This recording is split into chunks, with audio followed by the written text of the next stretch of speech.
para hablar con la querida Alina Duarte, para ver cómo va su caso luego de que publicara en redes sociales precisamente las amenazas. Dijo en redes sociales Alina, y voy a rescatar su tweet porque me parece muy importante. Dice: en una estrategia de persecución contra quienes hacemos o hemos hecho equipo con Vicente Serrano, nos amenazan de muerte. Apenas fue Meme Yamel, ahora buscaron a mi mamá para escribirle esto. Difundieron nuestra dirección y más. Les pido solo estar al tanto. Y pues obviamente estamos al tanto. Querida Lina, ¿andas por ahí? ¿Cómo estás? Buenas tardes ya. Hola Vicente, saludos a ti, a todo el auditorio. Así es, pues venimos aquí, esta vez al Mecanismo de Protección a Periodistas en la Ciudad de México. Me acompañó el licenciado César, nuestro amigo, también parte de esta familia, fue quien me hizo el honor de acompañarme esta mañana a denunciar todo eso que hemos venido ya diciendo aquí, que es bastante lamentable, ¿no? Que tengamos que conocer a medio sistema de funcionarios en la Ciudad de México y a nivel federal por parte de estas amenazas que, pues, ya lo decía en este tuit que acabas de leer, pues de quienes hemos hecho parte o somos parte de este equipo, de esta familia de Sin Censura. Lamentablemente fue este fin de semana, buscaron a mi mamá, ¿no? Le hicieron llegar este mensaje a ella, subieron fotos de ella conmigo, difundieron mis datos personales, dirección, y luego me buscaron a mí, también ese mensaje similar me llegó a mis redes sociales, y fue por eso que venimos, ¿no?, a compartir, pues, que efectivamente se trata de toda una estrategia. Creo que ya no hay duda de que se trata de una amedrentación colectiva a quienes hemos, pues, formado parte de este equipo, que pareciera por el nivel de amenazas y el tiempo que se están tomando para hacer todo esto, pues que les resulta bastante incómodo, ¿no? Lo que hacemos, lo que decimos, lo que informamos, y más que eso, pues lo que genera en el pueblo mexicano al tener pues tanto respaldo, ¿no? Este tipo de espacios, y agradecer la solidaridad de compañeros, la tuya, Vicente, la solidaridad de todo el equipo, pero también, pues, obviamente, de la audiencia de Sin Censura, que nos ha estado manteniendo a flote, ¿no? Que nos ha estado apoyando, y decirles que vamos a seguir hasta las últimas consecuencias. Vamos a seguir denunciando, sea las instancias que tengan que ser necesarias, que esto no se puede quedar así, y que también todos esos periodistas, esas periodistas que han venido, ¿no?, sufriendo esto también por muchos años, pues que no se sientan solos, que somos varios los que estamos tratando de poner antecedentes en temas tan fundamentales como lo es la libertad de prensa y la libertad de expresión, Vicente. Así es, me quita un gran peso de encima que el querido César Gutiérrez Priego, el abogado César Gutiérrez Priego, esté ahí respaldándote. Eso demuestra que somos, pues, una familia. Yo siempre lo he dicho, ¿no? Podemos enojarnos, podemos disentir, diferir, lo que tú quieras, pero al final en eso se ha convertido Sin Censura en una familia, y también me solidarizo con tu mami, todo mi cariño para tu mamá.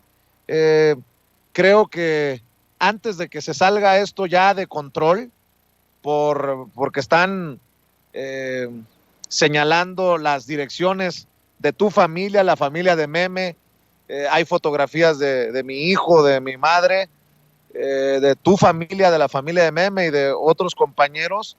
Creo que la autoridad tiene ya que actuar, la policía cibernética, no sé quién tenga que ponerle un alto a esto, pero también me complace informarle a la audiencia que estamos siguiendo hasta las últimas consecuencias las vías legales, querida Alina, porque de otra manera no se sentaría un precedente.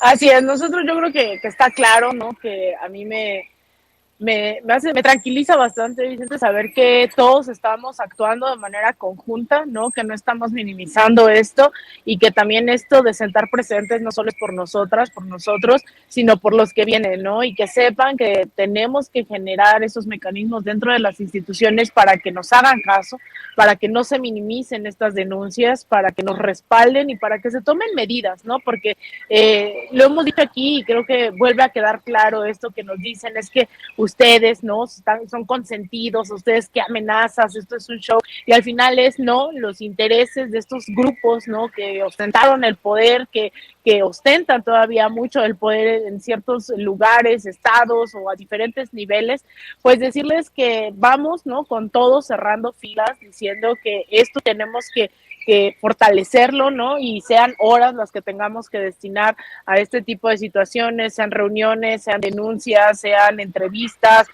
peritajes, lo que tengamos que hacer, pues vamos a estarlo haciendo, no solo por nosotros, por nosotras, sino por todos aquellos que incluso se han sentido solos o que también se han enfrentado a la burocracia, ¿no? Y que hemos dicho en este espacio y en muchos otros espacios que la transformación no ha llegado a las fiscalías, no ha llegado a muchos espacios y que no vamos a escatimar en tomar las medidas que sean necesarias, en seguir denunciando y seguir haciendo nuestro trabajo, ¿no? O sea, que esto no nos va a callar, pero sí necesitamos claridad en saber quiénes están detrás de esto.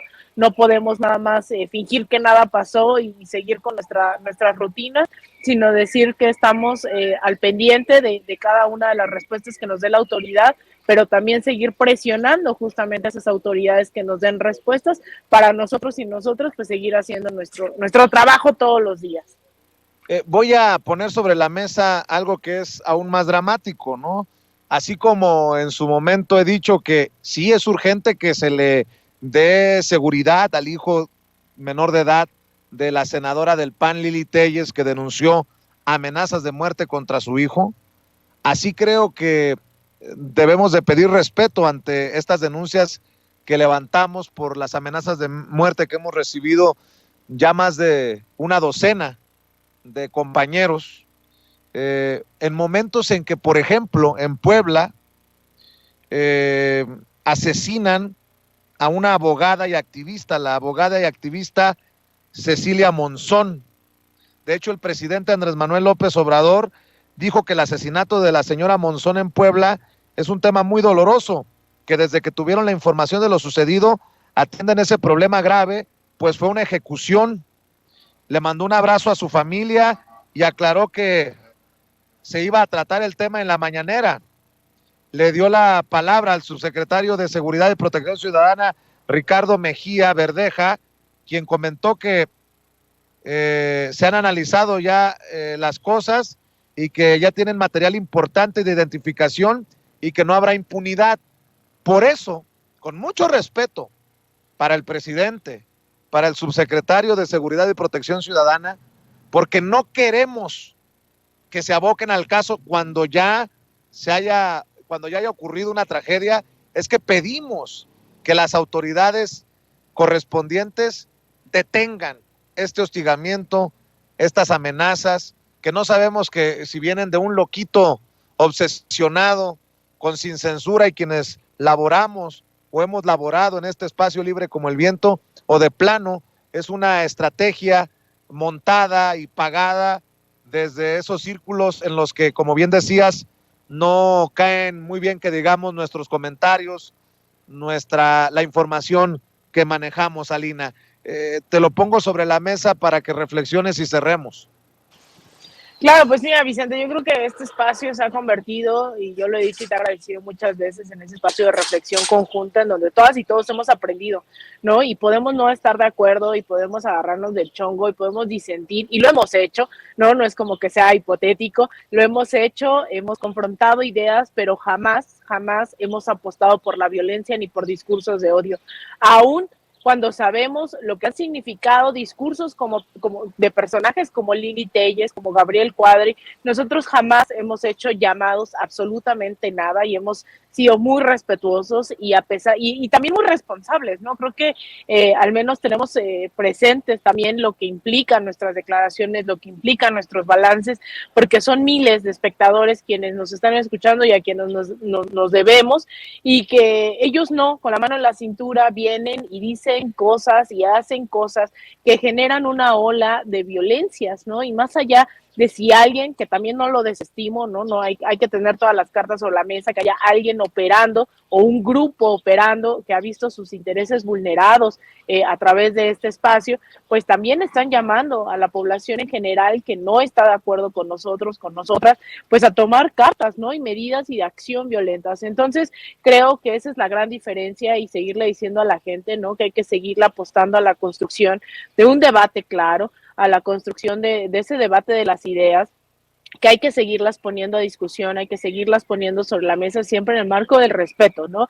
Y ahí es en donde pues vamos a seguir insistiendo en que nosotros pues tenemos las manos limpias, la conciencia tranquila, y por eso es que quiero, ¿no? Insistir en que vamos a llegar a las últimas consecuencias, así nos tardemos un año, dos, así nos tengamos que venir semana tras semana a las fiscalías, a donde tengamos que estar, pero que están escalando, ¿no? Y que la gente también agradecer su respaldo y que solo a través de que ellos comparten todo esto, que nos ayudan a difundir, que nos respaldan tanto en los lugares donde nos paramos como en redes sociales, pues saber que ese es el equipo al que le tienen miedo, no es una amenaza solo contra Lina, solo contra Vicente, sino es contra todo un proyecto, ¿no? De que queremos ese otro México posible, ese México en paz, ¿no? Solidario, tranquilo, y eso es lo que ellos y ellas detrás de todas estas amenazas realmente les incomoda. Así que pues agradecerte a ti, Vicente, decir que me siento muy, muy orgullosa de formar parte de este equipo, ¿no? De saber que le pesa a muchos que esto siga todos los días al aire, que sigamos ahí denunciando múltiples casos, ¿no? Y por eso es tan difícil también saber quién puede estar de todo esto, detrás de todo esto, porque no son una sola persona, no tenemos interés en atacar, ¿no? A cierto grupo, a cierta persona, sino que hemos hecho periodismo, hemos opinado con sustentos, con datos, y que por eso es tan difícil, ¿no? Porque saber que este espacio incomoda no solo a una persona, incomoda a muchas personas, a muchos grupos de poder, y pues bueno, decir que también, así como tú dices, solidaridad con mi mamá, ¿no? Pues yo solidaridad contigo, con todo el equipo, con las más de 10 personas que hemos sido amenazadas en tan solo unos días, y decir que pues vamos a seguir trabajando, vamos a seguir informando, vamos a seguir opinando, pues le pese a quien le pese, citando a Vicente Serrano.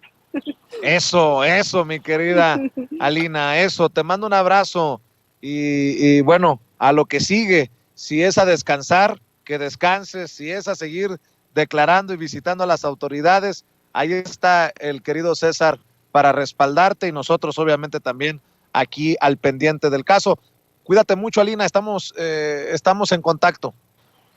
Un abrazote, Vicente, a ti, a todo el equipo y al auditorio de Sin Censura. Gracias, Alina Duarte.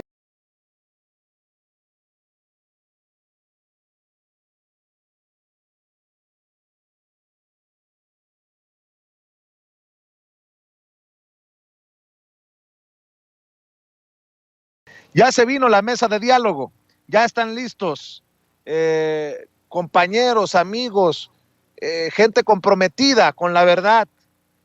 Ella, abogada por la UNAM, con especialidad en Derecho Laboral, es colaboradora de Cinine MX, también miembro de esta familia Sin Censura. Saludo con mucho gusto a la licenciada Laura Ceballos Alcázar. Laura, ¿cómo te va? Muy buenos días.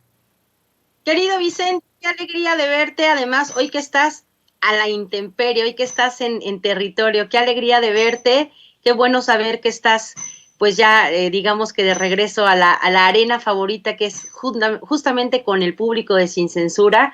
Un abrazo y saludos a mi comadrita hermosa, a Ceci y a todos los compañeros que están en el auditorio. Muchísimas gracias, Vicente.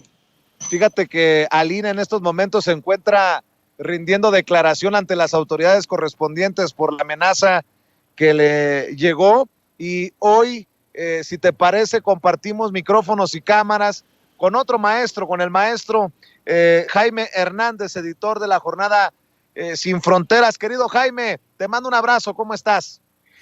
Don Vicente Serrano, good morning, querido amigo. Qué precioso día, magnificente día. Aquí estoy listo.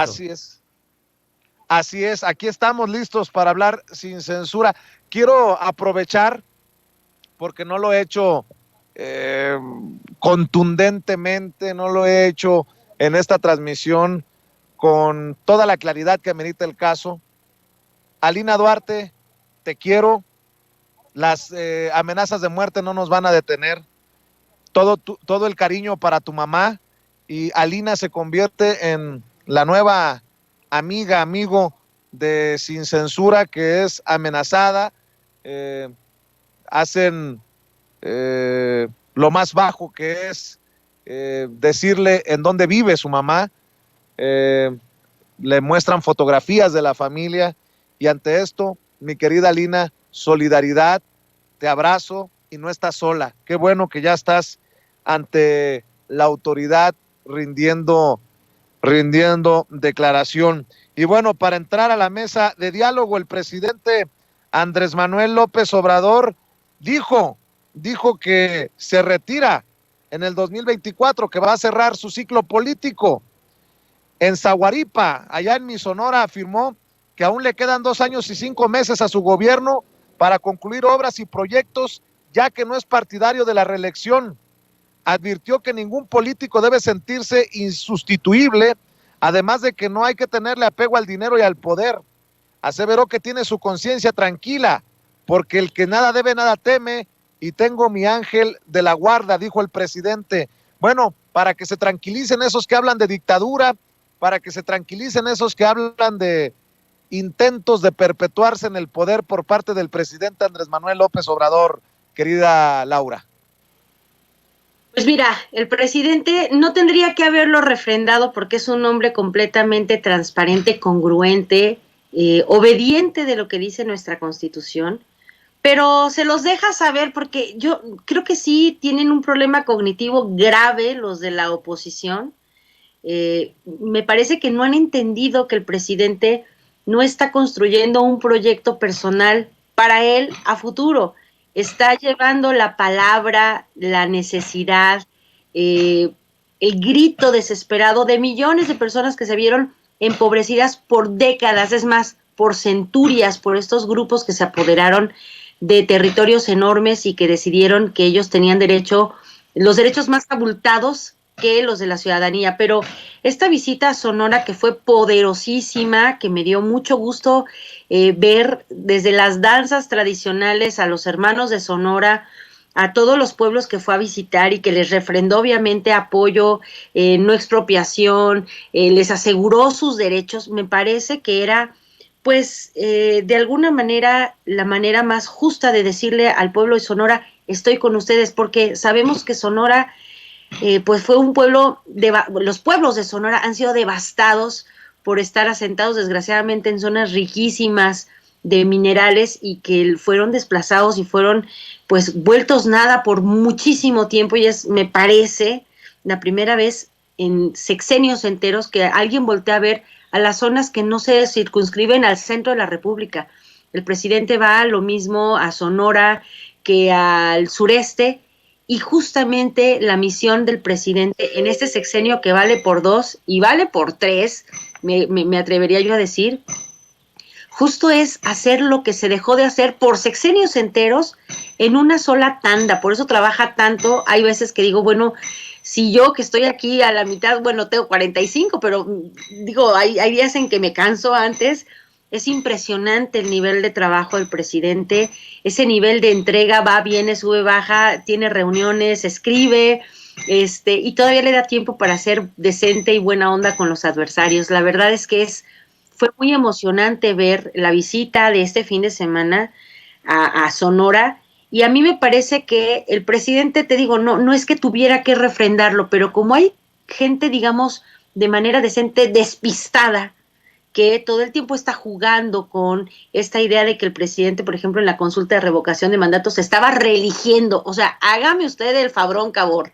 No se estaba reeligiendo porque está dentro de su periodo. Hubo gente a la que le engañaron diciendo: el presidente ya se quiere ir, pero no renuncia, hay que correrlo. O sea, un montón de cosas engañifas, chafas, pero que al final de cuentas a la gente le tiene que quedar claro que el presidente se comprometió por un sexenio que iba a valer por 2. Y pues sí, yo sí creo que con tristeza el día que el compañero Miguel Reyes Arzate dijo que se iba a ir y que nos iba a dejar huérfanos, a varios se nos salieron las lagrimitas, porque sí sabemos que el último día de septiembre de 2024 el presidente se vaya a su rancho, lejos, lejos, y nos va a dejar de alguna manera huérfanos en materia por ejemplo, de mañaneras. Quién sabe el presidente que venga si se atreverá a salir todos los días a las 6 de la mañana a las reuniones de seguridad y luego a las 7 a las conferencias, y este ritmo de trabajo va a requerir a alguien con la misma calidad humana, la capacidad de trabajo y la congruencia política y moral de llevar a cabo un proyecto tan importante. Pero pues el presidente es único, irrepetible, y las cosas que dice las asegura con la contundencia que sabe que no hay para él ni dinero ni promesa de poder político que lo mueva de esta decisión desde siempre. El día que termine su proyecto, termina para siempre. Lo decimos con tristeza y con algo ya de como de irlo superando, pero es la verdad. Así que yo me quito el sombrero porque es una persona que jamás se ha engolosinado con el poder, y lo que dice, lo dice de todo corazón, con esa valentía y esa honradez que siempre la ha caracterizado. Y hablando de refrendar compromisos, Jaime, también el presidente Andrés Manuel López Obrador habló de la contratación de los médicos cubanos allá en Echojoa, a un ladito de mi Navojoa, querida. Echojoa, le mando un saludo a todos mis amigos y amigas que dejé en mis años de escuela, en mis años mozos por allá en Echojoa, Sonora. Dice, un cardiólogo no va a querer venir a Echojoa. Entonces, ya una vez que contratemos a todos los médicos y que sabemos que nos van a hacer falta, sobre todo en el medio rural de las comunidades más apartadas, vamos a contratar a 500 especialistas médicos cubanos. Eso, añadió, tiene a los conservadores muy enojados. Pues ¿saben qué? Pues que se vayan al carajo, porque lo primero es la salud del pueblo, y cómo les ha ardido a los conservadores ese que se vayan al carajo, mi querido Jaime, porque este fin de semana ha sido una de lloradera en redes sociales por el que se vayan al carajo. Sí, así es, pero yo creo que esto demuestra cómo, mira, el tema de los médicos cubanos, yo creo que se ha convertido en un tema, en un asunto tan ríspido, ¿sabes? Y yo lo entiendo, ¿sabes? Yo lo entiendo porque en el seno de mi familia yo estoy rodeado por médicos, Vicente, yo no sé si tú sepas, y yo entiendo muy bien este sentimiento encontrado de muchos médicos. Si tú haces una encuesta en el sector médico, te vas a dar cuenta que en general una mayoría son anti-López Obradoristas, ¿no? Por muchas razones que no vienen al caso ahora mismo, pero lo que tú no puedes negar es la evidencia de un sector poblacional como Guerrero, Michoacán, Sinaloa, donde efectivamente se carecen de médicos especialistas. Históricamente ya sabemos qué es lo que pasó. Pasó que el resurgimiento de la violencia se ensañó con muchos de estos médicos que iban a hacer su servicio social a estas tierras, y muchas veces eran asesinados o abusados. Entonces la burra no era arisca, la hicieron. Bueno, pero eso de todas maneras no quita la evidencia de que se necesitan urgentemente médicos especialistas. ¿Qué vamos a hacer? Y yo creo que el presidente, actuando de una forma muy pragmática, como diría él mismo, dice, a mí lo que me importa es resolver este tema, enviar este contingente de médicos cubanos. Ahora, yo, la verdad, querido Vicente, a mí me preocuparía muy mucho que a uno de estos médicos cubanos le pase algo. Yo por eso soy de la opinión de que este contingente de médicos cubanos tiene que ir muy resguardado, porque a mí en lo personal, yo tengo médicos cubanos que son mis amigos y me daría mucha pena que les pasara algo. Entonces, yo creo que necesitan protección, porque de otra manera vamos a complicarnos. Ya se sufrió en las carnes de algunos médicos mexicanos que lo pasaron muy mal.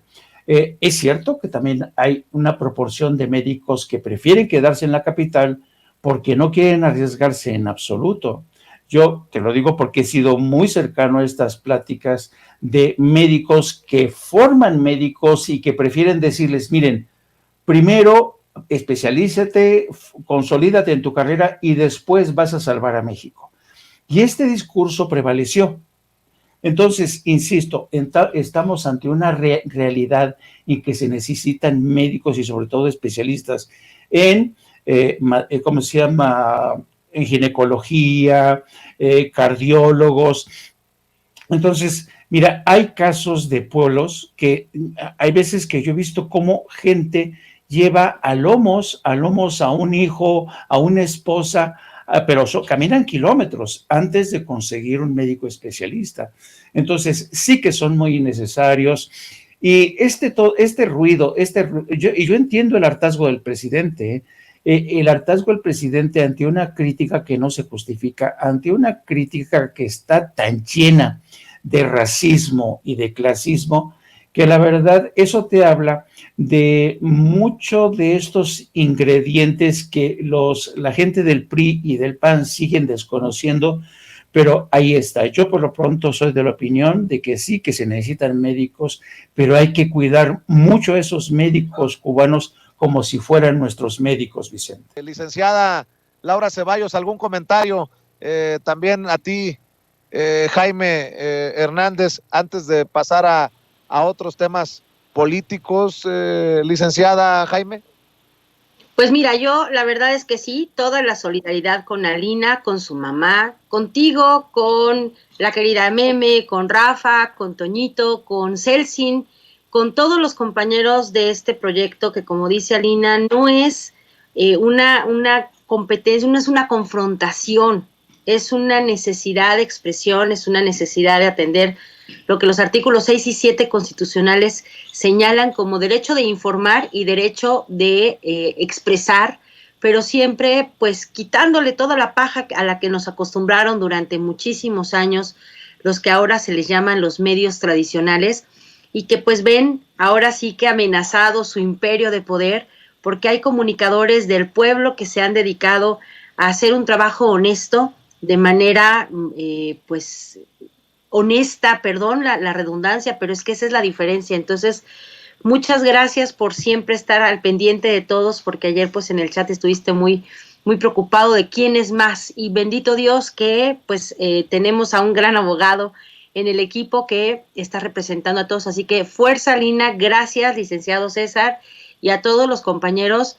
Hay que hacer esto que dice Alina, a veces la denuncia implica algo que de miedo, de no saber qué es lo que va a pasar, pero el que no denuncia de alguna manera está avalando, está permitiendo que los malos ganen ideológicamente la pelea, y en este caso tenemos mucha gente más valiente de lo que se imaginan. A Meme no le hicieron ni cosquillas las amenazas. Entonces de eso se trata, de denunciar ante la autoridad, porque como bien decían, no se trata de venir y tapar el pozo, se trata de que no haya pozos abiertos, se trata de que no haya espacios por donde las amenazas se conviertan en una realidad. Así que las autoridades espero que no estén como en la medicina, así, perdón que traiga el tema, pero en vez de que sea una medicina curativa, tenemos que estar pendientes de la medicina preventiva, igual con esta situación. Son varios ya los compañeros que están denunciando, así que ojo autoridad, no queremos que no haya impunidad después de sucedidas las cosas, queremos que no haya oportunidad que sucedan porque se ponen las pilas, porque la policía cibernética está haciendo lo suyo, porque la fiscalía que está encargada de esos asuntos de amenazas a periodistas está poniéndose las pilas, y no estén esperando que pase, a ver si pasa, y si no pasa, mejor para ellos. Las autoridades tienen que ser preventivas también. Así es. Querido Jaime, ¿algún comentario sobre esto? Sí, mira, yo quería, para mí que desde hace tiempo vengo estudiando este tipo de fenómenos. Primero, mira, te lo voy a poner desde esta perspectiva. Si en la época, qué sé yo, de César Chávez, por ejemplo, los trabajadores inmigrantes hubieran dispuesto de Internet para organizarse de forma autogestionaria, a lo mejor ese movimiento hubiera avanzado de forma más rápida y eficaz. Lo mismo si en la época de Martin Luther King hubiera existido Internet y las redes sociales, pues imagínate tú.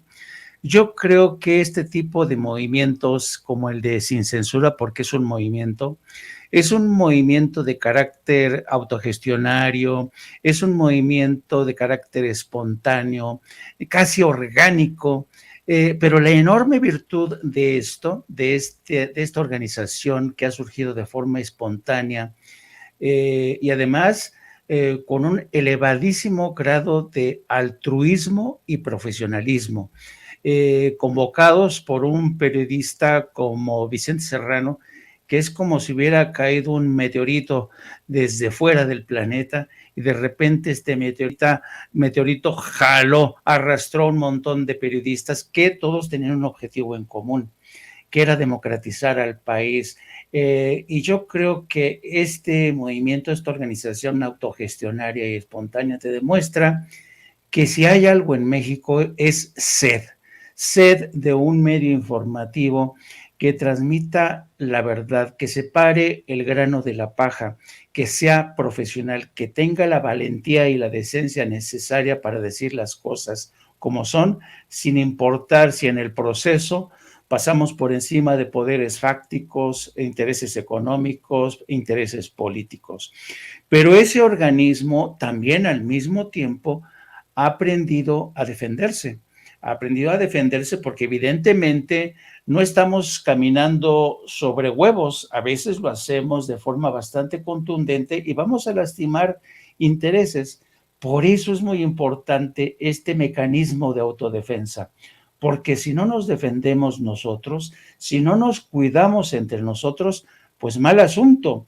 Yo recuerdo, por ejemplo, que en los momentos más críticos de la violencia en Colombia, por ejemplo, cuando los periodistas se convirtieron en objetivo de ataques, de crímenes contra ellos y sus familias, idearon distintos métodos y sistemas para protegerse ellos mismos. Por ejemplo, escribían artículos que firmaba un colectivo, ¿no? En nombre del todo el colectivo. Entonces, los criminales tenían que elegir o se cargaban a todos o no se cargaban a nadie, ¿no? Entonces, yo creo que los periodistas en ese sentido y en ese terreno somos bastante perspicaces, somos bastante solidarios, porque además se da la circunstancia que a todos nos une un objetivo común: hacer de este país un país cada vez más grande, del cual te puedas sentir orgulloso. Y este acto de solidaridad con Alina, o contigo, o con Meme Yamel, para mí es bastante, es responder a una causa noble, ¿no? No estoy diciendo que nosotros vayamos a marcar la diferencia, no estoy diciendo que nosotros seamos algo especial, no estoy diciendo que seamos el último tamal en el bote, no, lo que estoy diciendo es que a un organismo como este, a un proyecto como este de Sin Censura, hay que cuidarlo, hay que mimarlo, y sobre todo, y lo más interesante que también que dijo Alina y Laura, es que este organismo es muy deliberativo, porque yo me preocuparía mucho que este organismo, esta organización, este proyecto no fuera deliberativo, que algunos de repente no tuviéramos una opinión distinta, pero eso es lo rico, porque enriquece el debate y además porque todos juntos, Vicente, todos juntos, estamos pisando un terreno nuevo y encima con un montón de insuficiencias y precariedades. Y mientras avanzamos, este convoy avanza, nos van a mentar la madre, nos van a amenazar, van a decir que somos charlatanes, van a decir que ya somos cartuchos quemados, van a decir que estamos enajenados, van a decir que somos tapete del presidente, van a decir que somos periodistas domesticados, pero todos sabemos realmente de dónde venimos, quiénes somos y sobre todo todos tenemos muy claro el objetivo que queremos alcanzar, que es un proyecto en el que medios de comunicación insobornables, sean capaces de pervivir, porque lo exige la ciudadanía, y la ciudadanía, los ciudadanos son los que exigen ya medios de comunicación transparentes, con todos los defectos que tengamos, pero que procuramos ser honestos a la hora de transmitir la verdad. Mi querido Toño, también te escucho a ti. Vicente, queridísima Laura, queridísimo también Jaime, y por supuesto con todo mi cariño para Lina, con quien hablé ayer por teléfono. personalmente. Yo quisiera plantear esto claramente. Estoy convencido que hay una necesidad de la unión en el gremio. Con esto no me va a dejar mentir nuestro queridísimo Jaime, que ha estado en el periodismo desde hace muchísimos años. Es desafortunadamente un gremio en el que nos hemos atacado, nos hemos enfrentado y nos hemos golpeado el uno al otro desde siempre, desde antes incluso que existieran las redes sociales. Un gremio que ha sido afectado no solamente por este tipo de amenazas recientemente o hasta las agresiones que llegan a la violencia, que llegan al asesinato, sino por muy malos salarios, por explotaciones, por malos tratos, por ser una carrera muy castigada, un oficio que conlleva a serios problemas también después, a la larga, de salud, en cuanto a la salud psicológica como física, y que, pues bueno, tendría que enfrentar de alguna u otra forma el apoyo de todos. Yo, además de solidarizarme abiertamente, como lo hice desde temprano y como lo hice desde ayer con mi queridísima Alina Duarte, quiero hacer un llamado a todos los colegas de cualquier tipo de ideología en México. Nosotros como periodistas, pues así como personas que somos, puesto que tenemos, que sangre corre por nuestras venas, nosotros también podemos tener una ideología y se vale.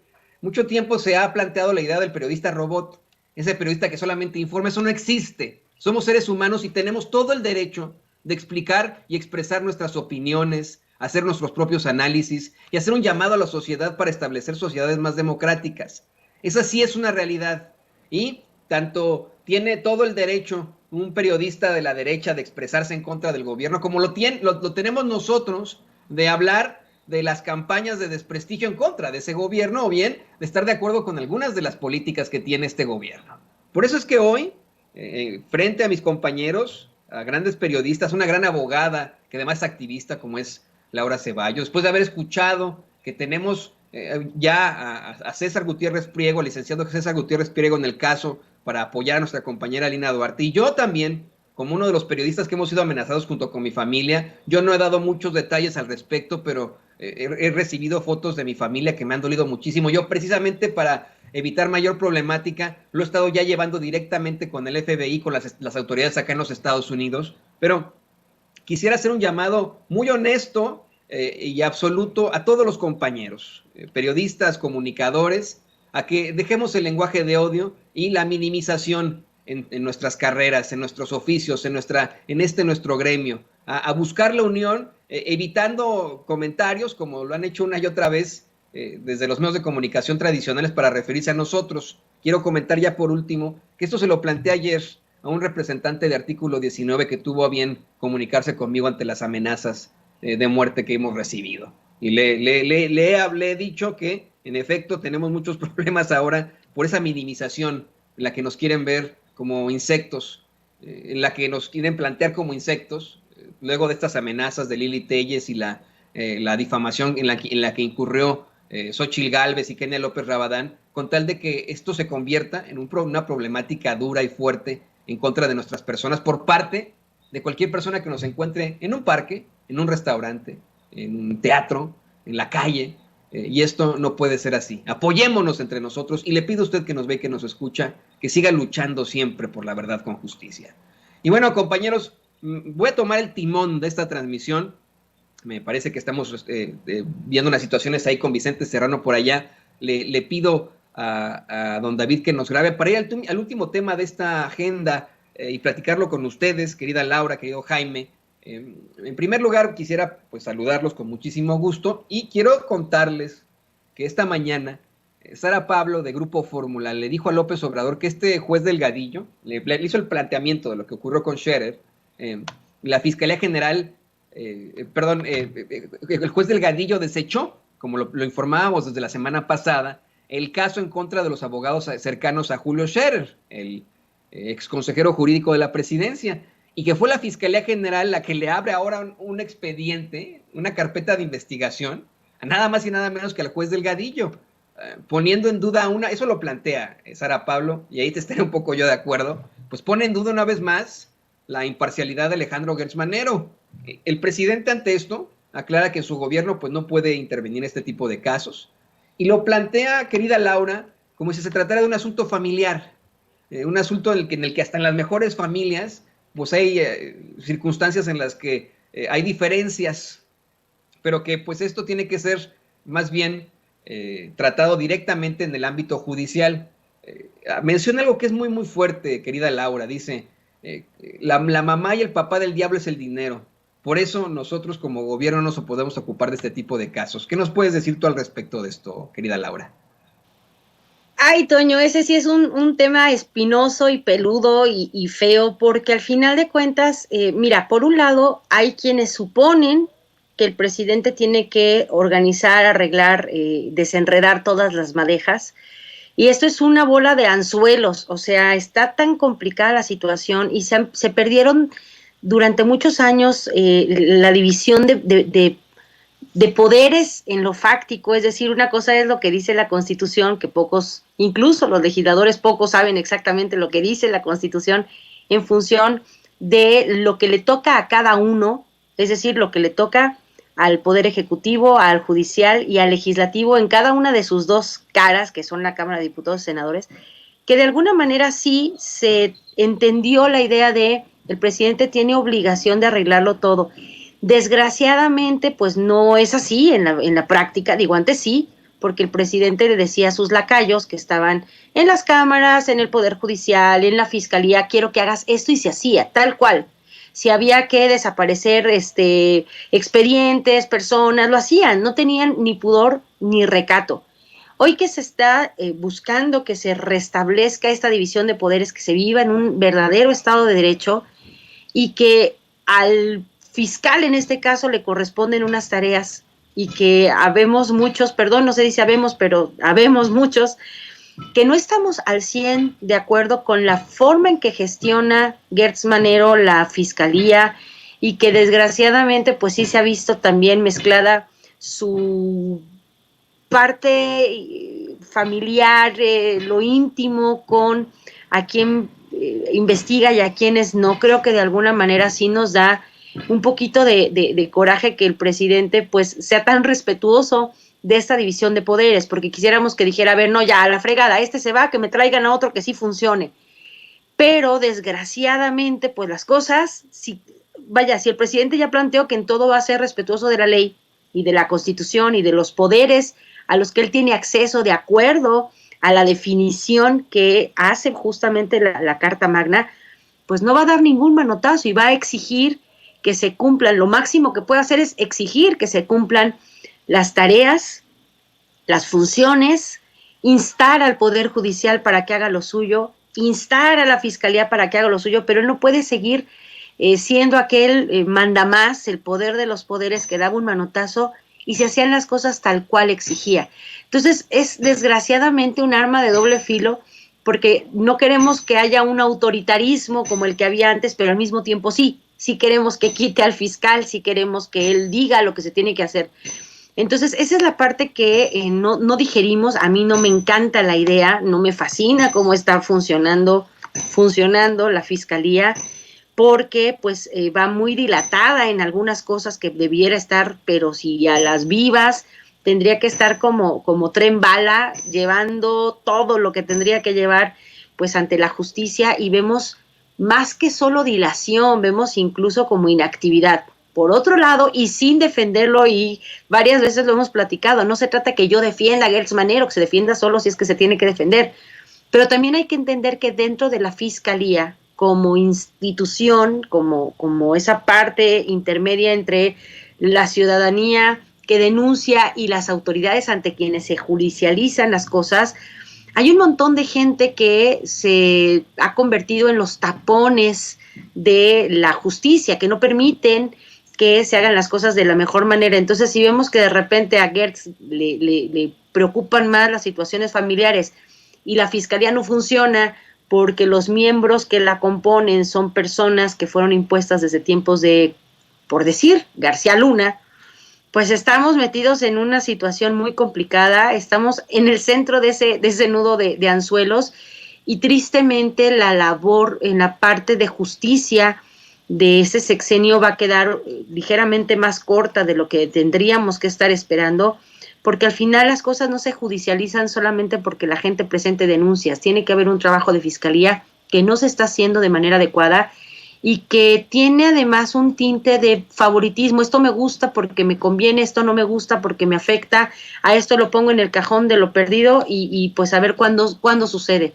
Entonces, casos emblemáticos que tendríamos que tener ya ahorita, estar viendo acciones mucho más contundentes, mucho más poderosas, como el caso Lozoya, vemos que apenas como que va agarrando ritmo y se vuelve a bajar.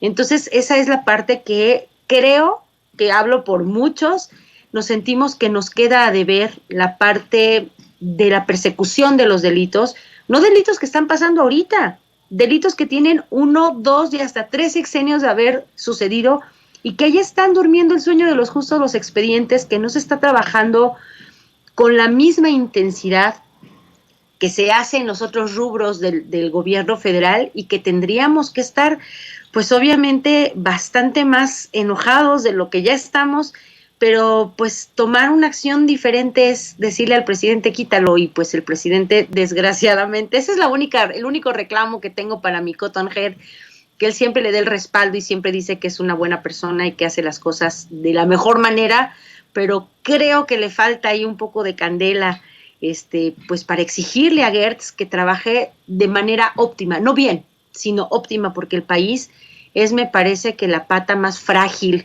del elefante reumático es la que está gangrenada, con ampollas, encadenada, que no va a avanzar la parte de la justicia, tanto del Poder Judicial como de la Fiscalía. Así que yo creo que vamos, como dicen los colombianos, vamos a aupar a este elefante por esa pata, que si no la mueve nos va a tirar las otras 3. Y este elefante requiere que la cuarta, que es la parte de justicia, se mueva porque no sentimos que se avancen mucho. No eres la única, Laura, van varios pues entusiastas de la Cuarta Transformación que me aseguran eso, que me dicen, esto es uno de los escollos de las situaciones que no entendemos y que criticamos con mucho respeto del presidente López Obrador, esa afinidad que tiene por Alejandro Gertz Manero. No, te digo, no es la única, me lo ha dicho aquí en este espacio alguien como Horacio Franco, ¿no? Pero en esas estamos. Antes de ir con Jaime, ¿por qué no nos compartes tus redes sociales, Laura? Ya siendo el final del espacio, compártenos tus redes sociales para que la gente se ponga en contacto contigo y para que vaya precisamente a todo lo que están haciendo ustedes con Sin Línea, los programas que tienen. Cuéntanos, por favor. Muchas gracias, Toño, y gracias, no saludé al maestro Jaime, qué orgullo, qué alegría haber podido compartir esta mesa con él, en ausencia semi ausente de mi querida comadrita Lina Duarte. Muchas gracias, maestro, qué gusto conocerle. Y pues yo estoy en Sin Línea MX todos los días de lunes a viernes a las 11 de la mañana, las cartas sobre la mesa, y en Twitter soy @CeballosLaura, como aparece ahí en mi letrerito, y en el Facebook soy Laura Ceballos. Hoy les platico rapidísimo, a las 8:10 en Sin Conservadores va a estar el doctor Francisco, pero además va a estar Dani De Vita platicando con los compañeros de Sin Conservadores de hacia dónde va la 4T, así que los esperamos. Y los esperamos también, Toño, aprovecho para pedirles que se suscriban en nuestro nuevo canal, que como ustedes ya saben, nos han estado reteniendo vistas, no nos dejan monetizar en el canal de Sin Línea MX en YouTube. Entonces abrimos un canal alternativo que es Sin Línea MX TV y necesitamos pues los primeros 1000 suscriptores para empezar a monetizar y que caigan los primeros centavos, así que les invito a que nos apoyen y que se suscriban a la brevedad en Sin Línea MX TV en YouTube y nos sigan en todas las redes sociales como Sin Línea MX. Y pues como sabes, no somos periodistas de carrera, somos comunicadores entusiastas, siempre con la honradez y con la dedicación de hacer que las cosas que se tengan que saber se sepan de la manera más honesta y más íntegra posible, siempre en persecución de la verdad. Cada quien con su opinión, cada quien con su punto de vista, pero nunca tergiversando las cosas para que parezca que son más sensacionalistas que otra cosa. Así que muchas gracias, Toño. Un saludo a Vicente, Ceci, don David y a toda la gente que hace posible Sin Censura y al público hermoso. Muchísimas gracias, Toño. Bonito día. Sí lo son, Laura. Sí son periodistas. Eso me queda muy, muy claro. Insisto, esta idea de minimizarnos, minimizarles a ustedes, a nosotros. Que están muy de moda decir deshumanizarnos, pero ustedes sí son periodistas, están consagrados desde la definición de la Real Academia hasta las definiciones que plantean en Naciones Unidas, en la Comisión Interamericana de Derechos Humanos, en el mismo Congreso de la Unión. Por supuesto que son periodistas y me da mucho gusto que estén colaborando con nosotros aquí en Sin Censura. Y bueno, déjeme también, le pido a don David que nos grabe para ir con el último comentario, precisamente con Jaime Hernández, nuestro compañero, pues corresponsal de guerra, legendario corresponsal de guerra, yo diría, editor de la Jornada Sin Fronteras. Jaime, fíjate, lo platicábamos en los momentos con Laura, hay muchos, incluso entusiastas de la Cuarta Transformación o representantes de la Cuarta Transformación, que ven el caso Gertz Manero como uno de los escollos para el presidente López Obrador. Yo lo he mencionado una y otra vez. Me da la impresión, tú nos puedes hablar de esto de manera fantástica porque estás muy enterado de lo que se trata en otros medios de comunicación al ser un gran editor, pero yo me he dado cuenta que hay ciertos temas que no son ni siquiera consagrados o contenidos en los medios de comunicación tradicionales, temas con los que podrían atacar al presidente López Obrador, como, no sé, ¿no? Los nombramientos precisamente de exgobernadores priistas para puestos diplomáticos en una serie de países, la situación de Cienfuegos, que muy por encimita lo trataron en los medios de comunicación tradicionales, pero más bien se quedaron callados, y ahora, o una de tantas veces, pues esta situación que ocurre con Alejandro Gertz Manero, a pesar de pues una serie de irregularidades en la Fiscalía General de la República en cuanto a la imparcialidad de las investigaciones, estas exhibidas con esa pues investigación sobre la cuñada del fiscal general, y ahora en este conflicto más que evidente entre fuerzas políticas, más que jurídicas, al hablar, ¿no?, del enfrentamiento que existe entre Alejandro Gertz Manero, Olga Sánchez Cordero y el exconsejero jurídico de la presidencia, Julio Scherer. No me queda a mí más que decir, se les está olvidando a los medios de comunicación este tema. ¿Por qué no lo llevan a fondo en los medios de comunicación este tema? ¿Por qué lo llevan así como una pintadita, así como lo hicieron con lo de Cienfuegos, querido Jaime? Porque yo creo que el aparato judicial se ha convertido, fíjate que yo coincido mucho con el análisis que ha hecho Laura Ceballos, en el sentido de que el Poder Judicial se ha convertido en la última gran asignatura pendiente del presidente. El presidente ha reconocido que el Poder Judicial es un enjambre de intereses, el Poder Judicial es un poder que no ha trabajado de manera honesta y eficiente para autorreducir su enorme poder. Y además hay que tener en cuenta una cosa. En la larga tradición de la relación del Poder Judicial y los medios de comunicación, Antonio, siempre ha habido mucha componenda, siempre ha habido mucho compadrazgo, siempre ha habido la cultura de las filtraciones con periodistas. Yo te filtro información, pero por favor, trátame bien. Esa relación le ha hecho bastante daño, porque los medios de comunicación, si te fijas, como tú bien dices, son bastante remisos a la hora de hablar de los muchos problemas que hay en el seno del aparato judicial. Ahora mismo estamos en medio de una guerra encarnizada, una guerra total en el seno del aparato judicial, y mire el tratamiento que se le da. El propio presidente esta mañana pasó de puntillas sobre el tema cuando se le cuestionó. ¿Y por qué es esto? Porque yo creo que incluso a mí me resulta un tanto triste, me resulta muy triste que el presidente ya asuma casi con un aire de resignación el hecho de que no va a poder transformar ese aparato judicial. Y esta es una batalla que viene de muy lejos, Antonio, porque si te pones a pensar, por ejemplo, una de nuestras grandes relaciones a nivel estatal es con Estados Unidos. Tú sabes que desde siempre Estados Unidos y México han trabajado, sobre todo Estados Unidos ha presionado a México por una reforma de su aparato judicial que tiene muchísimos vicios, que es un sistema judicial ya demasiado anquilosado, demasiado tendiente al compadrazgo, a la corrupción, a todo esto. No estoy diciendo aquí que la justicia en Estados Unidos sea perfecta, ni mucho menos, ¿eh? Hoy nos enteramos a través de las páginas del Washington Post que la esposa de uno de los miembros de la Suprema Corte, Ginny Thomas, ha estado presionando y presionó durante las elecciones pasadas en Estados Unidos para que muchos legisladores subvirtieran el resultado en estados como Arizona para darle el triunfo a Donald Trump. Es decir, la justicia en Estados Unidos no es perfecta tampoco, pero lo que sí es muy cierto es que en México estamos hablando entre un sistema judicial donde hay de todo menos rendición de cuentas, el nivel de, por ejemplo, cuántos casos hay en las cárceles donde todavía no se dictamina un fallo judicial definitivo.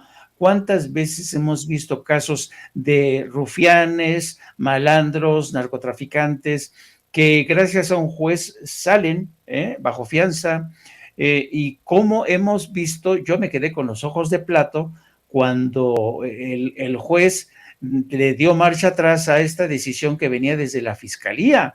Y dice, bueno, ¿qué está pasando aquí? ¿Dónde está el aparato judicial? Y me preocupa mucho que el presidente no sea más contundente a la hora de reconocer que efectivamente tenemos un problema. Gertz Manero ya se ha convertido en un problema y yo francamente no creo que Gertz Manero, porque yo creo que Gertz Manero ha llegado el momento de presentar su renuncia y decir al presidente, señor presidente, lo siento mucho, me estoy convirtiendo ya en un distractor muy preocupante para su administración, prefiero tirar la toalla antes de seguirle afectando a usted y a su gobierno, pero no, él sigue tan pancho, ¿no? Entonces, yo creo que esto es muy preocupante. Yo creo que es la parte en la que vamos, la 4T nos va a quedar a deber muchísimo, porque yo no conozco un poder tan judicial, tan omnipresente, tan poderoso, mira, por ejemplo, yo siempre pongo el ejemplo de, tú sabes que el aparato judicial en México, la Suprema Corte de Justicia, tiene un canal propio de televisión. Eso no existe en todo el mundo, que yo sepa, ni en Estados Unidos, porque el Poder Judicial se tiene que caracterizar por ser lo más discreto posible, ¿no? Porque ellos juzgan a partir de escritos. En Estados Unidos no hay un canal de la Suprema Corte, imagínate, ¿no? Entonces eso te habla de los poderes extraconstitucionales que tiene en México el Poder Judicial. Y por eso te habla también de la enorme dificultad que implica para un presidente en turno avanzar en la reducción de un poder que se ha acumulado gracias a las componendas de que le garantizaron al PRI, al PAN. ¿Cuántos magistrados? Eduardo Medina Mora, que era un consentido de Enrique Peña Nieto, a quien muchos aseguran le cubrió muchas cosas.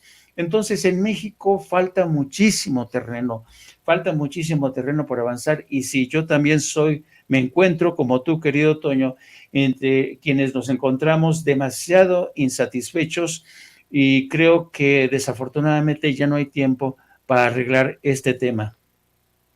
Fíjate que hablando con muchos abogados, especialistas, constitucionalistas, muchos me dicen, no, espérate, vas a ver que en algunos años estas investigaciones que se plantearon durante el sexenio van a tener pues, algún buen fin, pero simple y sencillamente no pueden llegar a buen término de la noche a la mañana. Y a mí me parece que es muchísimo tiempo, Jaime, ¿no? Y que igualmente, pues hasta que no veamos otro fiscal general en esa procuraduría, veremos no solamente justicia, sino que se acabarán esos tapados de los que hablaba, por ejemplo, Anabel Hernández en tantas ediciones aquí en Sin Censura, tapados y personajes ahí en esa fiscalía. Mientras tanto, ¿qué te parece que nos compartes tus redes sociales y tu canal para que la gente se dé una vueltecilla por ahí, te vean en tus programas? Son muy, muy buenos, muy interesantes siempre.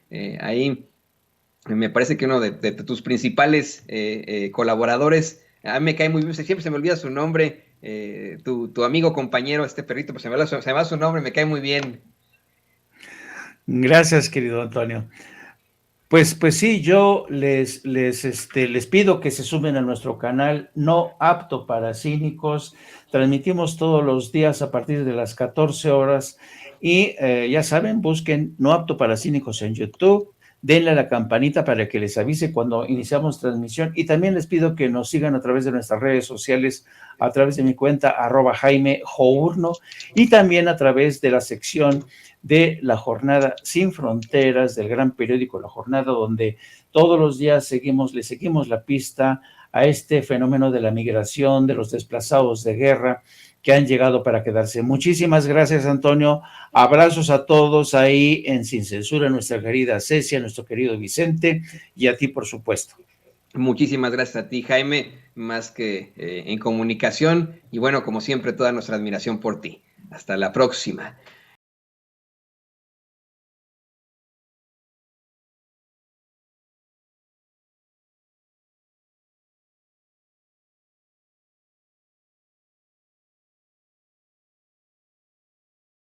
Y quien ya llegó también es el maestro Ricardo Sevilla.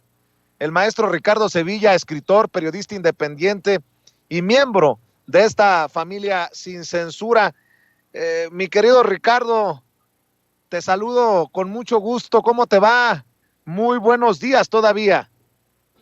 Buenos días, querido Vicente, público memorioso, me va muy bien, muchas gracias. Pues en este álgido día, pinta que va a ser calorcito, pero estamos muy bien. Estamos bien y estamos sorprendidos porque el nado sincronizado, yo creo por el calor, no cesa en la derecha, no tiene fin. Hoy, por ejemplo, en el periódico, llamémosle así a este pasquín Milenio, porque hay que recordar que este periódico la semana pasada, en una metáfora asquerosa, invitó en su portada al magnicidio del presidente de México. Así yo lo veo. Pues bueno, ahí en ese periodicucho, en ese pasquín, Héctor Aguilar Camín tiene una columna y hoy escribió una diatriba titulada Ciudad Topada. Es en realidad un entrefilete, porque no se quiere cansar el dueño de la editorial Nexos. Y en este artículo, el analista de Latinos, porque ya ves que también ahí se va y se sienta con Amparo Casar,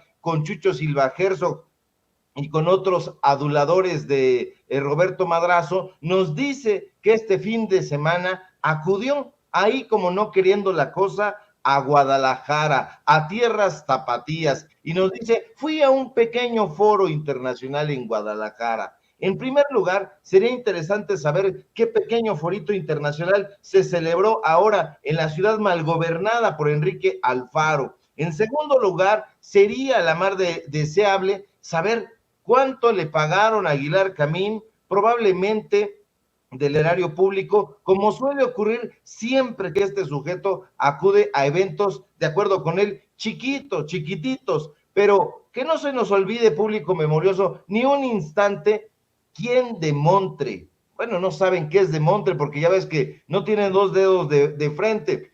¿Quién diablos es Héctor Aguilar Camín? No perdamos de vista, Vicente, pero ni un momento, ¿quién es este pillo que se ostenta como periodista, como escritor, como novelista, como historiador, como analista político y lo que se acumule en la semana? Pero no lo es, no es ninguna de estas cosas. En realidad, es un enemigo de la nación, es un traidor a la patria, debería también estar circulando su fotografía. Este sujeto fue el intelectual de cabecera de Carlos Salinas de Gortari, y este sujeto, muy fiel a su tradición, hoy volvió a demostrar su estulticia, lanzándose nada más como pretexto contra el Aeropuerto Internacional Felipe Ángeles. Dice el esposo de Ángeles Mastretta, porque también hay que presentar sus cartas credenciales. ¿Y con quién está? Bueno, pues dice este sujeto que el AIFA no permitirá crecer mucho el tráfico y el comercio aéreo de la Ciudad de México. Es un pájaro de mal agüero, pero es un pájaro también de inferencias. No ofrece datos duros, no ofrece pruebas de sus dichos, pero, insisto, no olvidemos quién es realmente Aguilar Camín. Este sujeto que le cargaba la maleta, literal, aparece en videos, búsquelos, público memorioso, a Carlos Fuentes. Es hijo, Aguilar Camín, de un sujeto que lo abandonó a los 13 años. es hijo de una mujer cubana y justamente por las carencias en las que vivió, Aguilar Camín ha crecido con muchísimo resentimiento. No proviene de una familia pudiente, es un aspiracionista, tiene en ese sentido algo que lo distingue de Enrique Krause, porque ahora son amigos, pero Krause sí proviene de una familia de dinero, es hijo de Moisés Krause y de Helen Krause, pero Aguilar Camín no, es hijo de una mujer cubana, insisto, y eso él lo da a conocer en su último libro, sí, nos lo tuvimos que chutar, público memorioso, para dar con las claves de este resentimiento social que tiene este sujeto. Bueno, Aguilar Camín, que aspiró a heredar el cetro del mandarinato cultural en la literatura mexicana, Vicente, nunca tuvo el talento, digamos, de un Carlos Fuentes, de un Octavio Paz, ni siquiera de Carlos Monsiváis, y eso fue acrecentando su resentimiento. Pero lo que sí logró, y logró hacer muy bien, hasta que lo hemos estado encuerando, fue convertirse en el jefe de un cártel literario. Sí, de un cártel literario. No hay que espantarnos ni llamarnos a sorpresa. Hay que decir las cosas como son. Este sujeto era un mandarín intelectual, jefe de un cártel literario, del cártel literario de Nexos, donde se repartían los apoyos, los subsidios, las becas internacionales, las becas nacionales, los jóvenes creadores, las becas del Sistema Nacional de Creadores de Arte, todo lo tenían junto con el otro grupito que era vuelta ulteriormente a Letras Libres, bien amarradito. Pero bueno, como ya hemos dicho, Aguilar Camín es dueño de un negocio editorial muy próspero. La empresa Nexo Sociedad, Ciencia y Literatura, Sociedad Anónima de Capital Variable, aquí en Sin Censura, donde nos han estado amenazando a todo el equipo prácticamente todos los días y en todo momento, hemos dado a conocer esos datos duros, hemos dado a conocer los documentos donde vemos que este señor ha celebrado jugosos negocios con el Tribunal Electoral del Poder Judicial de la Federación, con el Instituto Nacional Electoral, con los estados, particularmente con Jalisco, etcétera. ¿Para qué? Pues bueno, para ofrecerle productos editoriales y buena prensa a los políticos priistas y panistas, y si no, que le pregunten al magistrado Reyes Rodríguez, con quien tiene una enorme amistad y forma parte además de la plana de colaboradores de la revista Nexos. No olvidemos, público memorioso, por eso yo siempre apelo a su retentiva, a su buena retentiva, que Reyes Rodríguez fue precisamente el juez que deseó la muerte al presidente López Obrador en redes sociales, en Twitter, y que después dijo, no, yo no fui, fue TT. Pégale al hacker que me lo hackeó. No, estas son vaciladas. Aguilar Camín, público memorioso, no le interesa el bienestar de la nación, no le interesa México, no le interesa hacer un análisis sobre el AIFA, no le interesa ni sabe. A todos va diciendo por ahí que su revista Nexos es la panacea de la intelectualidad mexicana. No lo es, nunca lo fue, nunca lo ha sido y no lo será jamás. Nexos no es un repositorio cultural, ni literario, ni intelectual. Realmente es un negocio de familia. La gente debe saber que Aguilar Camín, Vicente, dirigió la revista de 1983 a 1995, es decir, durante 12 años consecutivos. Posteriormente la dirigió durante 9 años consecutivos su carnal, su hermano, Luis Miguel Aguilar Camín, que es el actual subdirector de esa revista, de 95 a 2004.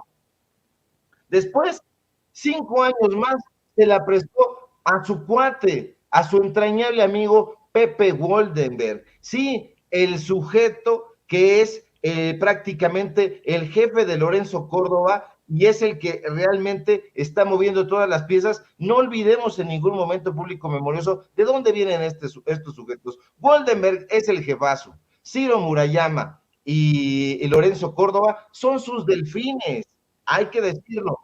Ahora, desde 2009 a la fecha, Aguilar Camín continúa dirigiendo la revista. Entonces, un poco de aritmética elemental nos dirá que este sujeto lleva 25 años dirigiendo esa revista, 25 años en el poder, y así él, Enrique Krause, dirigiendo durante más de 2 décadas ese par de revistas, están diciendo que López Obrador es el que se empecina en perpetuarse en el poder. 25 años, imagínense nada más.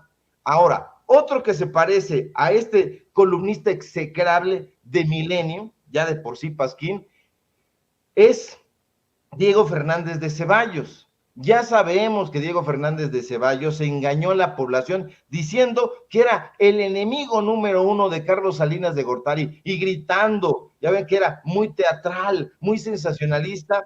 Resultó que no era enemigo de Carlos Salinas de Gortari, sino al contrario, era su aliado y su amigo.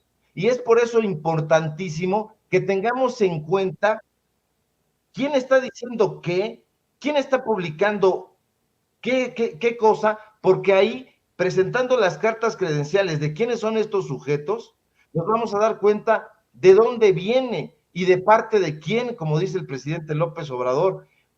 No olvidemos, público memorioso, que este sujeto, porque además están circulando desde hace tiempo en internet comunicados donde acusan a este sujeto llamado el jefe Diego de abuso de poder y ser asesor de mafias, sí, y eso es precisamente lo que es este longevo panista que todavía está siendo entrevistado a modo, por supuesto, en Latinos, en la empresa de Roberto Madrazo, por su conductor estelar, Lord Montajes, alias Loretito.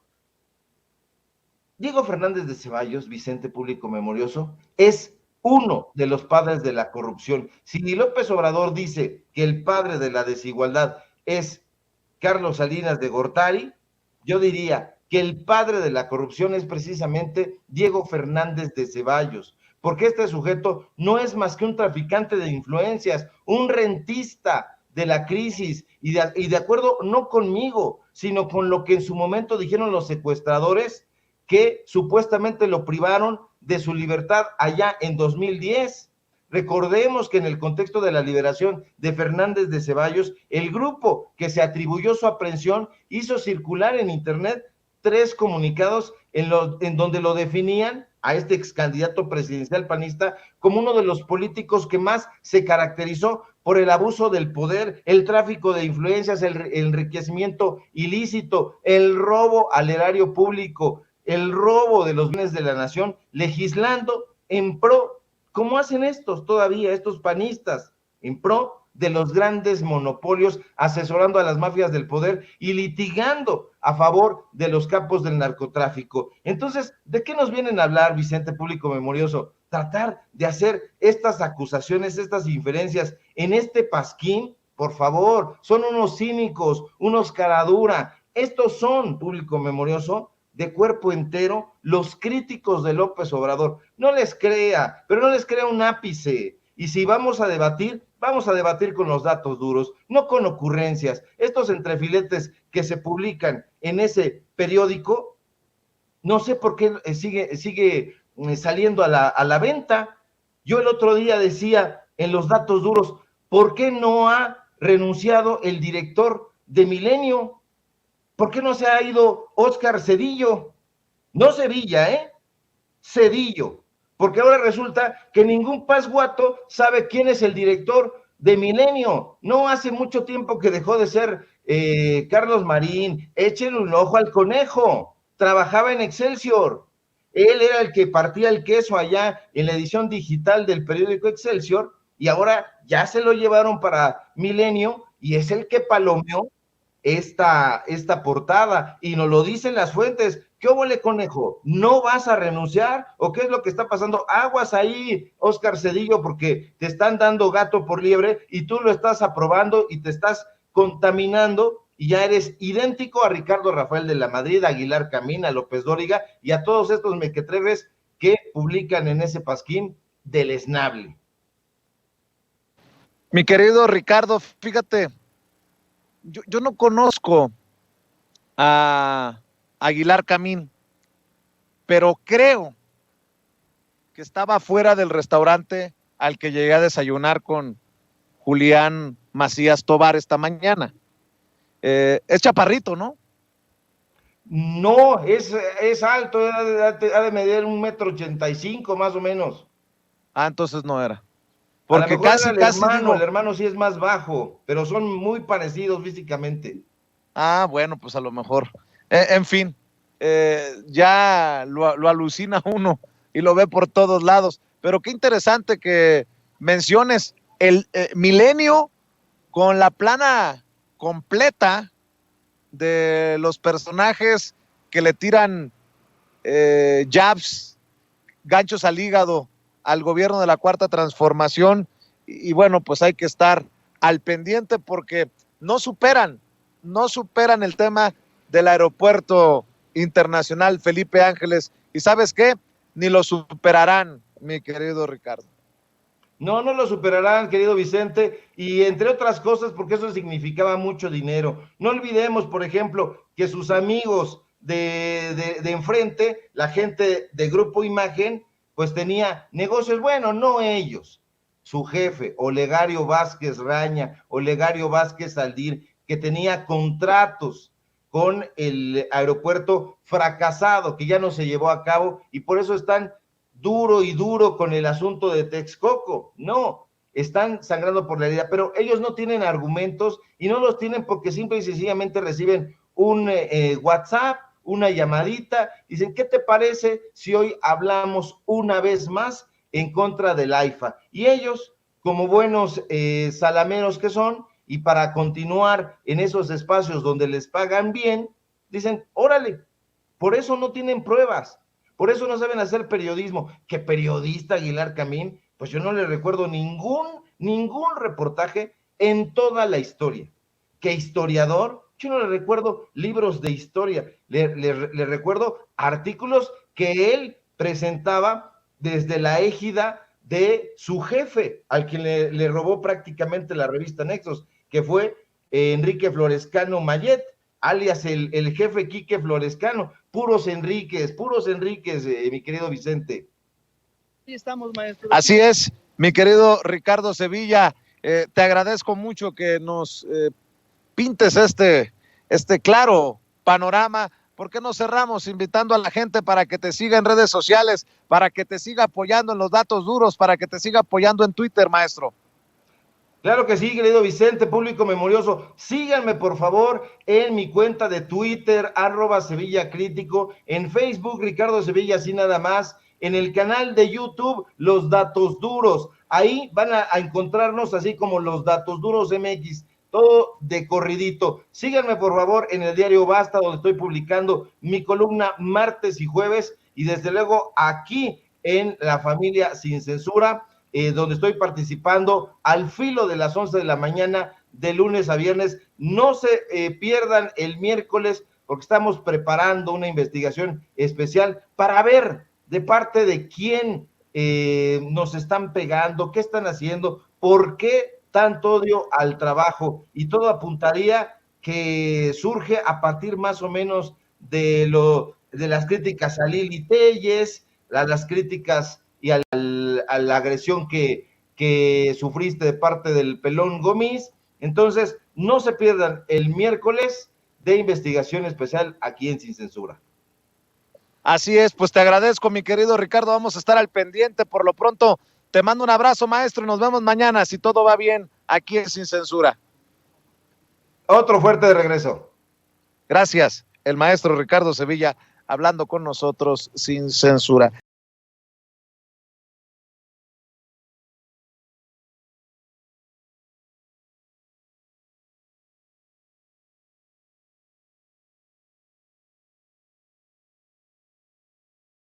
Para darle la bienvenida a otro periodista, a otra persona muy admirada por mí, a mi amigo, el documentalista de investigación, Daniel Marmolejo, a quien recibo con esta idea.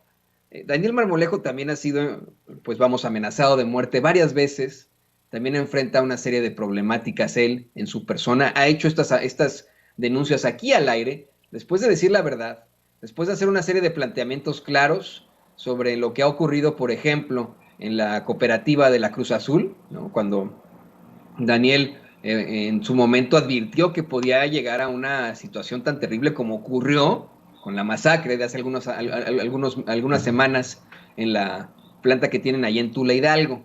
Le doy la bienvenida a Daniel en estos términos al decirle que ni Vicente, ni Rafa Herrera, ni Meme Yamel, ni Alina Duarte, ni su servidor, ni todos los miembros del equipo de Sin Censura que hemos sido amenazados de muerte, nos sentimos solos por personajes, por verdaderos luchadores por la libertad y por la justicia como es Daniel Marmolejo. Dani, bienvenido aquí a Sin Censura, bienvenido, colega. Querido Toño, querido gran equipo de Sin Censura, mis compañeros que me antecedieron también, pues aquí estamos, Toño, luchando por la justicia.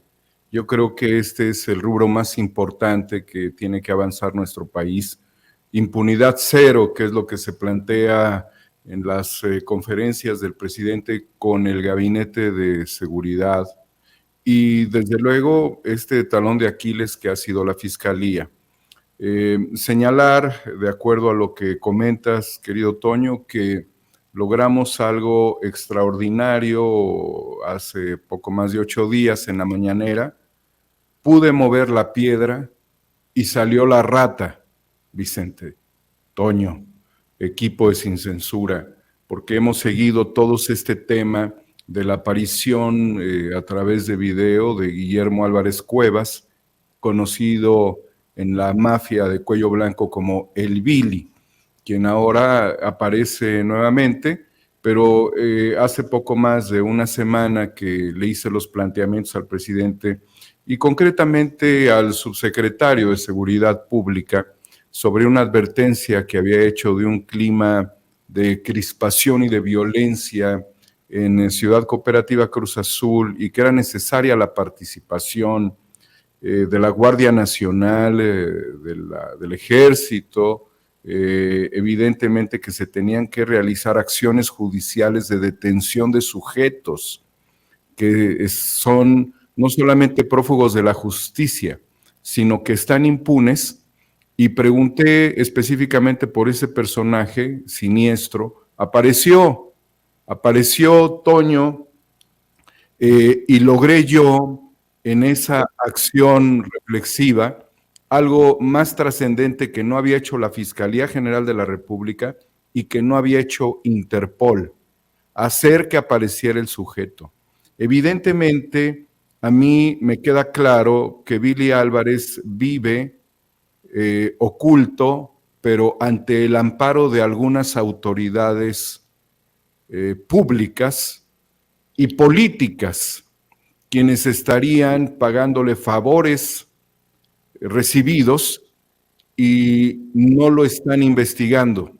Esto es muy grave porque volvemos al círculo vicioso de que están las denuncias, está el periodismo, está la investigación, están las evidencias, están acciones de anticipación, de crispación y de violencia, está el control territorial que toman ellos en coordinación, la gente de Billy, con organizaciones criminales también, y no se ejecutan las órdenes de aprehensión.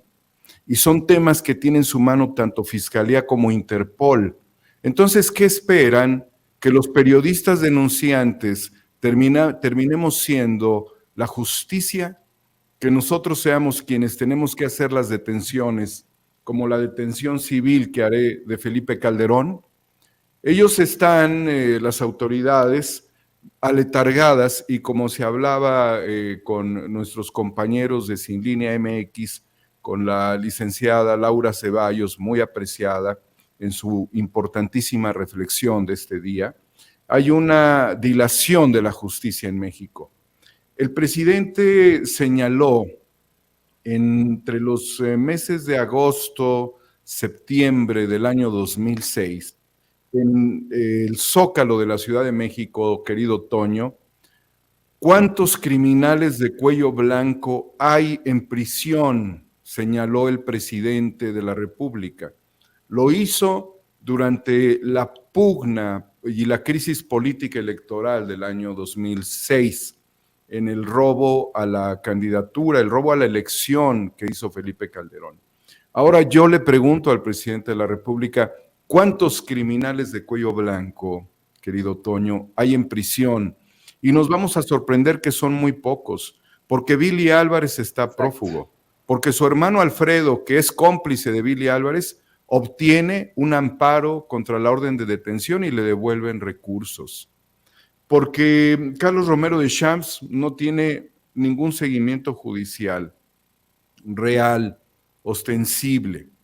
Porque Ángel Martín Junquera, abogado de Billy Álvarez, abogado de Jaime Bonilla, el exgobernador, imputado por la periodista asesinada Lourdes Maldonado, de que por un juicio que tenían ella temía por su vida, y a final de cuentas la mataron los sicarios, y no tiene ningún valor su testimonio en vida. El abogado era también Ángel Junquera, al igual que también era abogado de Miguel Alemán padre y Miguel Alemán hijo, Miguel Alemán Velasco y Miguel Alemán Magnani, ¿sí? Entonces, esto nos demuestra que en México siguen las operaciones criminales sin que sean consignados ante los tribunales de la justicia. ¿Dónde está el facturero mayor Raúl Beiruti? ¿Dónde están, que además multimillonario, dónde están todos los operadores de la estafa maestra? Toño, ¿dónde están? Ahora que sale Billy, que muevo la piedra y sale la rata, ¿por qué no la detienen? ¿Y por qué no actúan en detención sobre más de 30 sujetos? Y que ellos hablen ante los tribunales de la ley, no en YouTube, no en videos, ante los tribunales de la ley, porque ahí es donde tienen que resolver las controversias y entregar las evidencias. Pero lo hacen porque tienen absoluta impunidad en México, porque Interpol está vinculada también con ese pasado que señalaba la licenciada Laura Ceballos, a quien le mando un abrazo con mucho cariño, de vínculos con Genaro García Luna. Entonces, estos personajes están acostumbrados a comprar autoridades. Y cuando yo le pregunto al subsecretario de Seguridad qué le había informado el gobernador, no me contesta, porque lo que está haciendo el gobernador es entregarle el paquete al próximo gobernador, que yo no tengo dudas que va a ser el licenciado Julio Menchaca, pero le están dejando la responsabilidad a él y él no lo hace. ¿Por qué diablos no lo hace? ¿Y qué van a hacer? ¿Premiar a este DJ gobernador para que se vaya a una discoteca, a Champs-Élysées, como embajador de México en Francia? Soy el primero en oponerme, ¿eh? Así lo dejo muy claro. Entonces, la realidad es de que la aparición de Billy es la aparición de un sujeto que está buscando, como siempre lo han hecho, comprar autoridades. Ellos no saben resolver problemas judiciales. Y además sale al lado de su hermano, que su hermano es el que lo incrimina, su hermano es el que lo señala, su hermano Alfredo dice que Billy tiene operaciones con fideicomisos arreglados con Junquera, pero salen en un escenario de coordinación, de sincronía, para entrar ambos en una defensa, amenazando además de que van a volver a tomar control, que no lo pueden hacer, de posiciones donde únicamente se dedicaba Alfredo Álvarez Cuevas a la fabricación de delitos.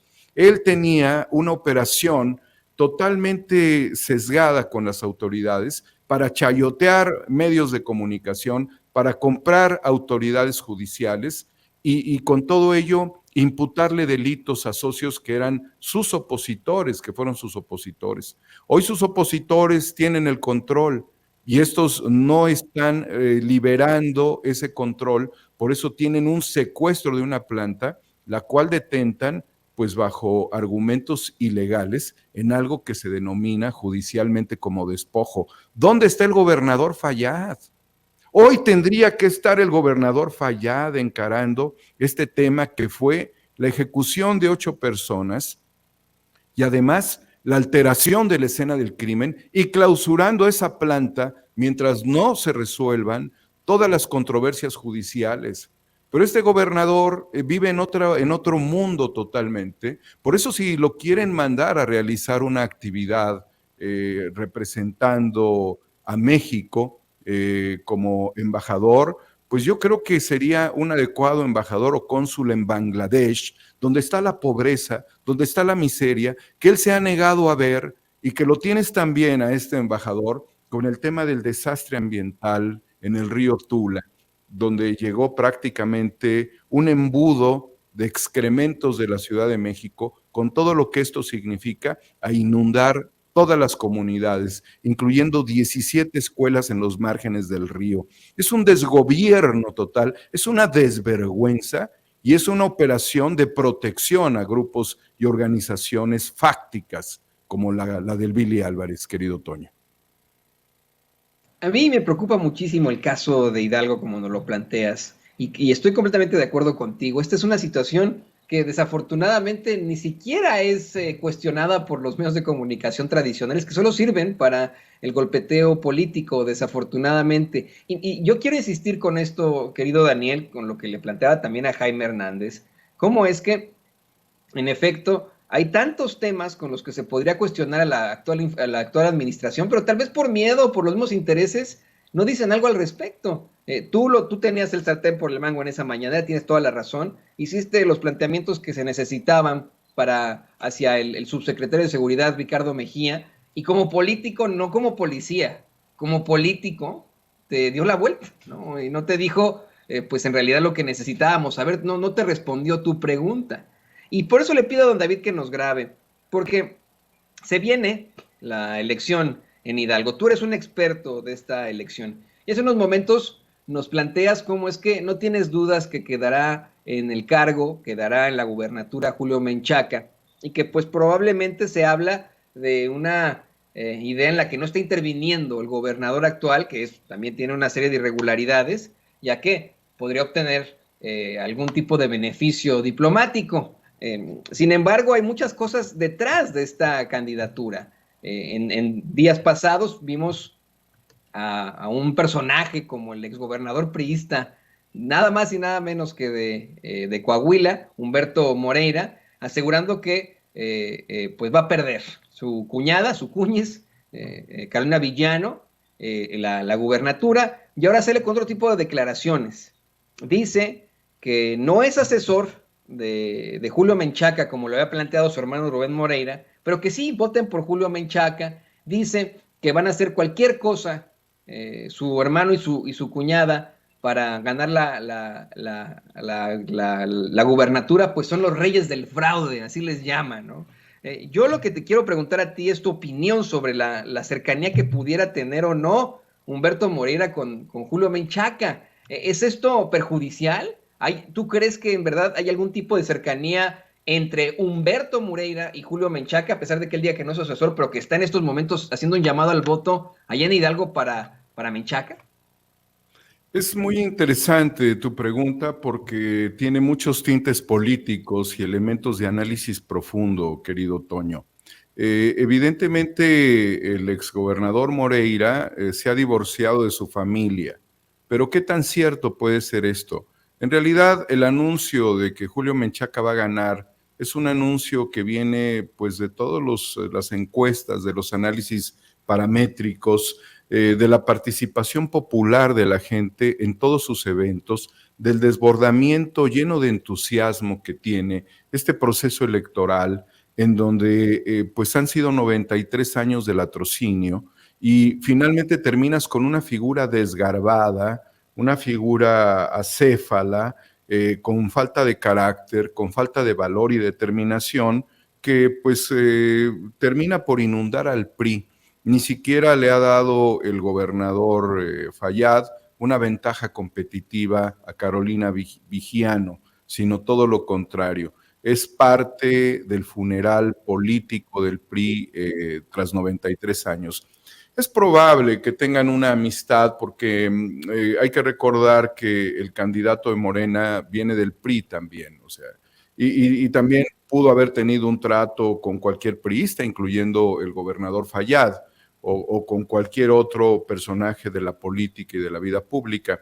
Yo creo que lo más importante que dice Moreira sobre el candidato de Morena es su honestidad.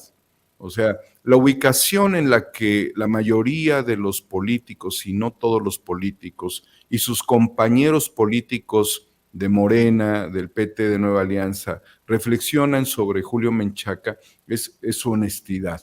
La honorabilidad es un factor muy importante y no tiene mácula, no tiene mancha. Ha sido un trabajo muy importante. En la entrevista que yo le hice siendo senador con licencia, la pregunta pues fue si había sido tentado por algún poder fáctico y él mencionó que sí, pero que él decidió teniendo un cargo en el Poder Judicial en el estado de Hidalgo, de mantenerse por la línea de la honestidad por encima del interés monetario que intentaba corromperlo.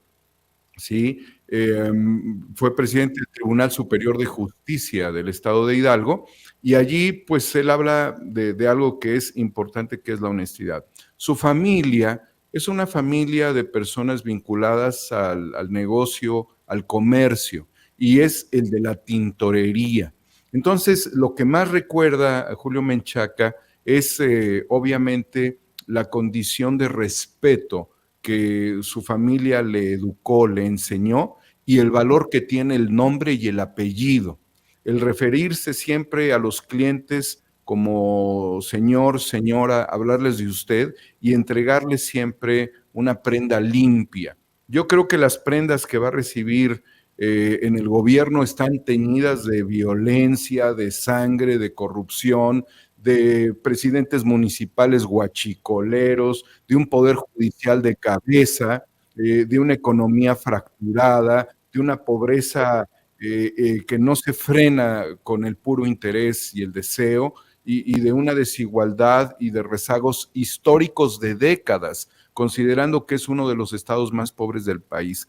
Que él pueda devolver a la sociedad, al país, un estado diferente, es una misión prácticamente de lavandería, de tintorería, de ingeniería, de buen trato, de buenas formas, de buenos anhelos, pero además de una buena relación con el Poder Ejecutivo Federal.